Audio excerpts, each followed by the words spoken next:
It's Friday night. I'm numb and speechless. There's no rest or peace. It's bleak and sleepless. So I'm catching up on texts and emails I left unopened long before. Without sleep my eyes were aching, when suddenly there came a shaking, like a knock, softly breaking through my apartment door. "It's just the wind," I whispered lowly, tapping at my apartment door. Only that, and nothing more. I still recall it was December, the coldest month I can remember, every flicker from the screen casting ghostly shadows on the floor. Desperate for the dawn of morning, numb from grief and endless mourning, grief for her whose name I'm scorning. I won't say it any more.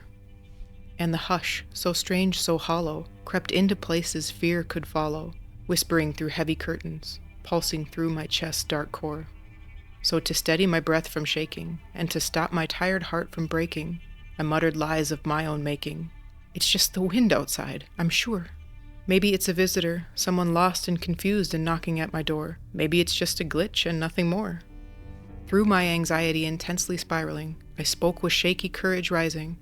"Sorry," I said. "I must have dozed and didn't hear you. Your knock was softer than before."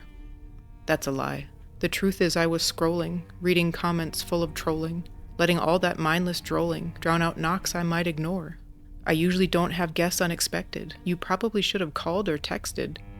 Wait, there's a camera mounted just above my apartment door. I pulled up the feed, but saw only darkness there, and nothing more. As I stood there straining viewing, I saw a heavy shadow moving, and dreams of things I'd locked away came leaking through my bedroom door. Though the silence had no meaning, but still I swear I heard my own voice repeating the name I typed but kept deleting, softly whispering, "Lenore." My own voice echoing the name I swore that I wouldn't speak of any more. Only that, and nothing more. I closed the app, my pulse was reeling, my heart and mind too raw for healing, when again I heard that tapping, harder now than it was before.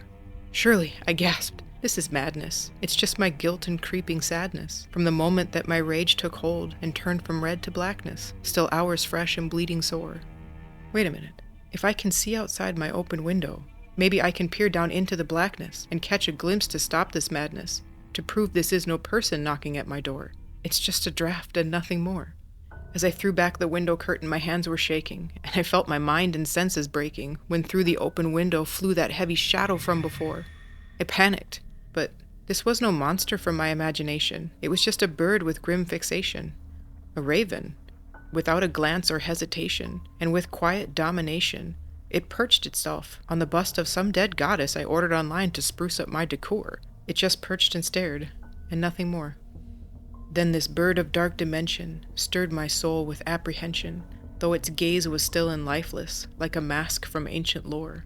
"What is this?" I asked a question carefully measured. "You look ruffled, winged, and weathered, but I heard you speak, so I know you're more than feathered. What's your name?" I instantly regretted the desire to know more. The raven's stare was cold and hollow, but the worst was yet to follow, because when it spoke, the word it chose, it shook me to my inner core. The raven quoted, "Nevermore." I was stunned to hear it speaking, frozen stiff, my body weakening. Though the word meant less than nothing, it cracked the mask I wore before. This can't be real. Birds don't speak. But as my panic spiral deepened, another thought began to creep in. Maybe if I record and posted, they would pity me for sure. They would cry for me, and for Lenore.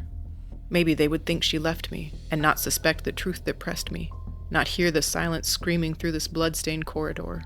But in the chaos of its landing, I moved from where I once was standing, and my phone it must have fallen, and is lost inside a shadow somewhere on this darkened floor. Without proof, who would believe there was a talking raven perched atop my living room decor? Especially one named Nevermore. But the raven, still unblinking, seemed to know what I was thinking, as if he stared straight through me to the blood upon the floor. I tried to shake the sick suspicion. I called it grief or deep contrition, but the guilt hung close, a heavy vision that I couldn't look away from anymore.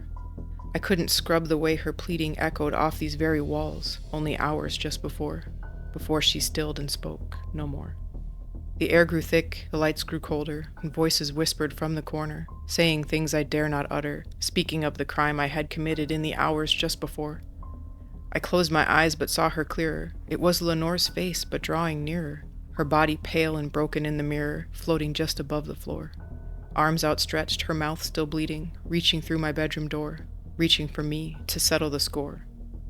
"I'm sorry," I croaked, but she was fading. The raven's gaze felt harsh and grating, scratching at my crumbling patience, dragging horrors through the floor. "It was an accident," I lied, as my trembling voice denied the truth that this sleepless night had carved into my core. It was no accident, no slip, no saving, that caused the silence behind the door. Quoth the raven, "Nevermore." I sank into the leather seating, my heart and mind both fiercely beating, staring at that damn dark creature perched atop my room decor. I whispered low, "She's not returning. These dreams, this dread, this useless burning, it's not madness, it's discerning. What I can hide from you no more." The raven shifted, its eyes demanding, and it muttered back in understanding, the name that I had tattooed upon me to prove how much I loved her only weeks before. My love, my world, my sweet Lenore.